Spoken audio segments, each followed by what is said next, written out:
Okay, welcome back to WTSF, where I answer your questions from r/StreetFighter with in-game examples. I find the common themes for the week on Reddit, you then vote for which things you'd like to see most and answer a question based on that theme. And this week what you'd like to see most is dealing with pressure. If you'd like to take part in these polls, these go up every Friday on my Twitter. If you follow @BehindTheWires or @BehareFGC, you can take part. First question here from JiveGardens795. I absolutely hate fighting Ken with all my soul. All of his moves seem safe on block. WTF. Now, if there is one character worth learning the matchup for, regardless of who your character is, that character is Ken, and I'll explain why. We've covered this before on the show, but Ken always is in the top 5 characters that are selected in the game. Click on any random date, and Ken is up there near the top. Not only are they popular, they also don't win a lot. They're in the bottom half of the matchup stat, generally losing all of their matchups here. You see everything's below 5 bar a couple. If there's a character that's worth you teaching yourself that you can beat, it is Ken to start with. In terms of everything they do being safe on block, let me show you a few things all Kens do that are not. First thing, their heavy tattoo is -4 on block. Next up, that run step is -6, and they tend to not space it well. For most characters, a blocked sweep can be beaten by a sweep of its own, and you don't even have to remember which overhead. Both are punishable by the same amount. They're big fans of that target combo, which is double digits punishable. This other target combo, medium kick into heavy kick, not only is it punishable on block, but it's also duckable and quite predictable. So there are just a few moves that are punishable. If you don't understand the minus numbers, all that you need to know right now is to take those moves into practice mode and actually just see what your character can do to punish them effectively. Bear in mind, some things when better spaced are going to have slightly different properties. A good Ken will be better behaved than others, but they are few and far between. But in general, playing safely and letting them be the hot-headed character in that matchup is the best way to deal with them. Next question from District 10, difficulty anti-air in online versus offline. So I was playing online last night, and while it doesn't happen in every match, I was noticing that I was having a ton of problems anti-air in certain mildly laggy opponents. As it was like the second they leave their feet, I'm eating the hit spark and my anti-air doesn't even come out. We're offline, even if I'm late, not this late. What do you guys do in these situations? It feels pretty much like a lost cause, especially at low ranks where you can't do much if you can't keep them honest in the air. I was thinking to just use my blanker strategy and jump jab and hope for the best in these situations. Since they are laggy, I don't want to just block and give them free pressure the whole time. Now, District 10 points a couple of important things out. Firstly, being able to anti-air is one of the most important things when it comes to playing people online. With input delay and everything else, people do have a tendency to want to take to the air, and unless you give them a reason not to, they're going to keep doing it. Also acknowledging that when you can't beat them outright, that you do go for options like air-to-airs. Or if your standard DP is a high damage special attack, that you go for something that's slightly safer off a normal attack that's more reactable. So what you've already identified are the main correct approaches for it. And yeah, playing online, you just have to play differently to how you do offline, and it's just a bitter pill you have to swallow. Of course, do what you can to give yourself the best chance of anti-airing, whether that's just being aware of the correct ranges, already hovering over your main anti-air buttons even in neutral. Finding a good anti-air button that also does check dashes is very helpful if your character has one, or avoiding those ranges entirely if your character can afford to. Unfortunately, online and offline are always going to be slightly different experiences, and you just have to play them as different games.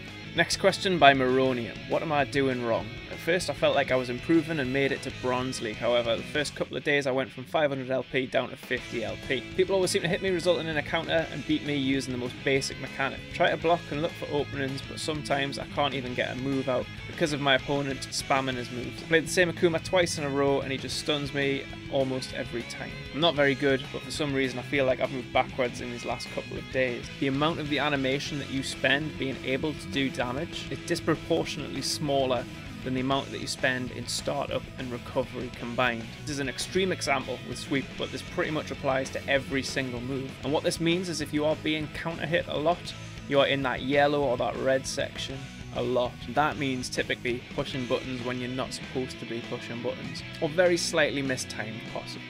So you're doing the right thing by waiting your turn. The next thing that you need to do is go one step further and not only wait for your turn, but be ready for when your turn comes.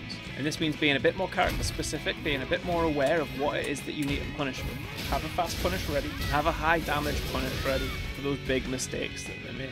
Try to be aware of some of those things that are -1, -2. Not everything's punishable by damage, but putting in a little jab or a little 3-frame button here and there can afford you a lot of extra breathing room. Also look for things like V-trigger cancels on block, and remember that you can build at least 4 V-bars in a match. Spending 1 or 2 of them to get yourself out of the corner isn't a bad trade. But really focusing on blocking first and foremost, and a bit more defensive readiness will get you far. Next question by Cubex2. How to fight against an opponent who is getting in your face all the time. I have 6 hours in Street Fighter 5 and to my surprise I've started to win some matches, but big problem is when an opponent just gets in my face all the time and they're constantly near me and spamming attacks or throws. How do I counter this? I play Ryu. Also, is there some wake up tactic to fight it? So first things first, there are 3 ways to get up. First way is to quick rise, which you can do by pressing down on the stick as you get knocked down. Like that. Next is back rise, where you press back and do the same thing, like that. You can also use punch and kick buttons, and they do exactly the same thing. For charge characters, for example, it's a little bit better to do things like that because then you can store a charge at the same time. And then a normal rise by just not pushing anything at all. And those are the 3 permutations, that's all there is to it.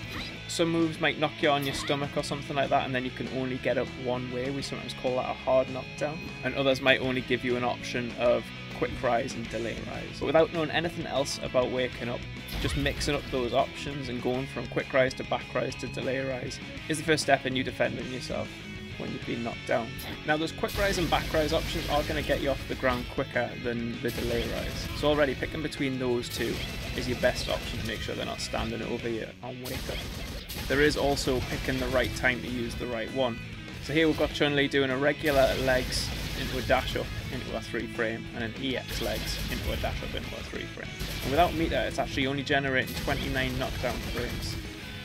Her dash is 15 frames, which means after 2 dashes that makes her -1, which means that we can jab and beat her 3 frames. The EX generates more than 30 frames, so now we're actually losing and we'll try to trade with that. So it takes some practice, but being aware of what you can and can't wake up to is also quite important. Of course, if you are Ryu, there is going to be some invincible options that you've got if you've got a bit of meter to spare and you don't mind betting big.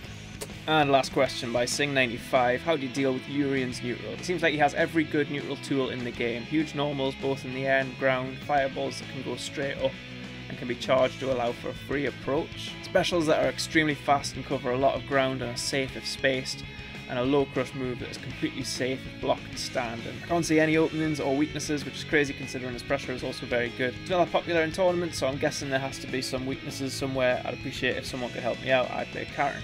Bear in mind that part of playing different matchups is being aware of what you can and can't do and what you have to put away in certain matchups. So maybe your character is used to dominating in neutral and then you come up against another character that will quite happily play footsies with you. You have to make a choice at that point of, do I give up one of the strong parts of my game and just admit that that character is going to do better in that environment? Or do I trust that fundamentally I'm better at the game than the other person and I'm just going to do it anyway? And more often than not, the first option there is the right option to have. For example, as a Mika player, I'll find a lot of characters are very good in a scramble. Mika's very, very good in a scramble. If I identify that an opponent is not avoiding those scramble scenarios because typically their character does well in them, I'll go ham and I'll tend to win that just based off them refusing to adapt. Same thing when I used to play as Chun-Li. She has extremely great neutral game. Sometimes if I was playing against a really good Claw or someone like that, I would have to actually make a decision, put my mid-range away, and just admit that for that matchup, that was their zone. It's not always about having all of your tools and having the answers to every single thing that an opponent has. Sometimes it is that you just have to forego certain things in order to do well in those matchups, and that's a responsible decision. Not everything is going to be beatable. Just have a think about that. If you're struggling in certain matches, just go, maybe this isn't the game plan for this particular match. And then you're back into that rock, paper, scissors of how do you beat a preemptive player, how do you beat a rushdown player, and explore those extra dimensions of your character. And that is it for another week of WTSF. Thank you to everyone who takes part in the polls. Thank you, of course, to Reddit/StreetFighter. Please keep putting questions up on there and I'll keep answering them.